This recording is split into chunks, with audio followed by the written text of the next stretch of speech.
तिमीलाई यो बुढेसकालमा के को पैसा चढेको हो? के भनिस् रे? मलाई बुढो भने तेरो बाउ होला बुढो। भर्खरै 16-17 वर्ष पुग्यो। कलकलाउँदो जोबानी भएको बाउलाई बुढो भन्न मलाई लाज लाग्दैन।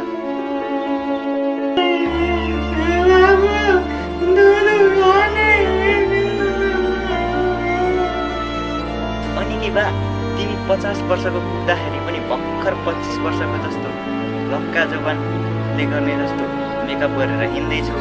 अनि म चाहिँ भर्खर 25 वर्ष पनि नपुगेको केटा चाहिँ 2 वर्षको त हो। त्यही भएर च्या गरेको नि बाउ।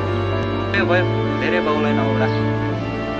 सबैले मकै गुडिसके, अरू त पनि फुर्का हिँड्दा मकै गर्न कोदालो बोकेर। होइन बाउ, म त जाँदिनँ मकै गुड्न। तिमीले त बाउ सुन, यसो 2-4 वटा